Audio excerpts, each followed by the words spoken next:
October. I'm wearing my pink. Yes. Breast cancer awareness.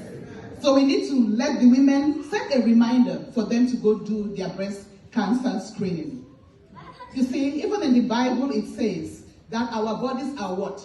The temple, right, of God. So we shouldn't destroy it. So it's not just about fornication and adultery, but we should also take care of this body that God has given us so we can fulfill what is in the scriptures in Psalm 90:10, which says, the days of, help me complete that. The number of our days is numbered. The days of our years are 70, and if by any reason of strength, 40, right? Mm-hmm. So we have to take care of this body that God has given us so we can get to 80 years and beyond. So that is really the goal. So I'm going to speak to you today. Yes, it's Breast Cancer Awareness Month, so maybe the women are more involved. But remember that the men are also involved, right? Because the men have to learn to observe the breasts of their wives. So if they notice any changes, I see some men are smiling. So if they notice any changes, they go like, oh baby, I see that your nipple is retracting. You need to go get it checked, right? I see my brother there smiling. Look at the statistics for cancer. Cancer is the second leading cause of death, second only to cardiovascular disease. So it's a big issue. And I'm sure we all, I don't want to get into the science, that cancer is when you have any abnormal growth growing rapidly that can threaten your life. That's what cancer is. But I want to put things into perspective, being this is an African church. Just take a look at the screen to see some statistics.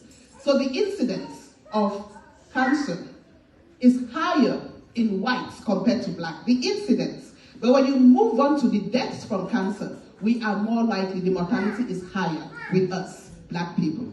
So just put things in perspective, take a minute and think about this for a second. There are so many factors that contribute to our mortality. For the sake of time, I'm not going to get into that. But things like lack of socioeconomic status, race, insurance, all of those things, and lack of knowledge, which is why I thought I should come here and speak to you today.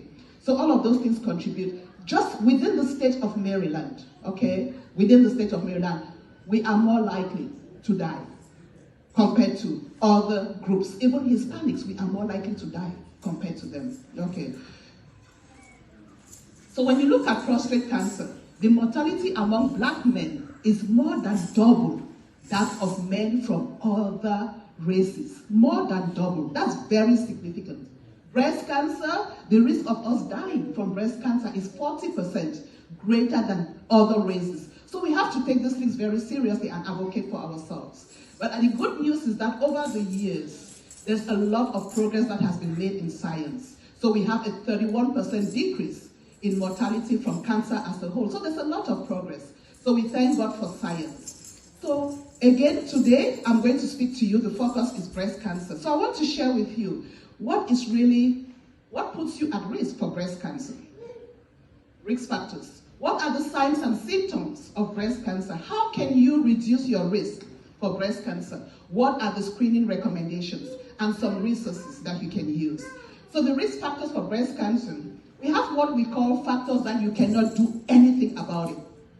Nothing. They call them non-modifiable factors. Just being a woman predisposes you to breast cancer. As we get older, our risk increases. If you were born into a family where your mother had breast cancer, your auntie had breast cancer, that also increases you. You can't do much about it, okay? So you have some genetic component to breast cancer, you can't do much about it. But the focus I want to really do today is to talk about what we can change. Lifestyle changes, modifiable risk factors. So there's so many of them for breast cancer. The first one, of course, drinking alcohol. I'm originally from Cameroon. My Cameroonians can drink. I don't know if Ghanaians drink. So when you're drinking, you're increasing your risk. Okay, if you have 2 to 3 drinks of alcohol for women, you're increasing your risk by 20%. That's pretty huge. So the best thing, if you can, do not drink alcohol. But if you must drink alcohol, you have to drink very little. Okay, so that's the first thing you should do. The second is body weight. Body weight has been associated with breast cancer. So the best thing for you to do to reduce your risk is to maintain a healthy body weight, okay? And then not being physically active. You know when you have people that just sit on the couch and switch TV channels, and that's all they do. That's not good for you. You have to be physically active because that's a risk factor. I'm hoping that this knowledge that you've gained, you should be able to apply it to reduce your risk for breast cancer. I want to share with you the benefit of screening. This is Breast Cancer Awareness Month, so there's a benefit to screening.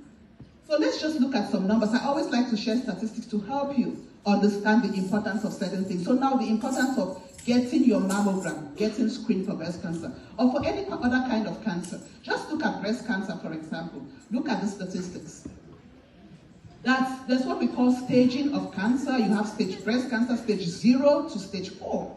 So if you get your mammogram and they catch your breast cancer at stage 0 or stage 1, your chances of being alive 5 years from the day of your diagnosis is what? 93%. Just take a look at what happens if the breast cancer is caught at a later stage 3, stage 4. Your risk of being alive is 22%. So therefore, I'm saying 22 people out of 100 people that were diagnosed with breast cancer will be alive, stage 4, will be alive 5 years later, compared to 93 out of 100. That's pretty significant, okay? So that just tells you the importance of early diagnosis, the importance of doing your screening so the breast cancer could be caught early.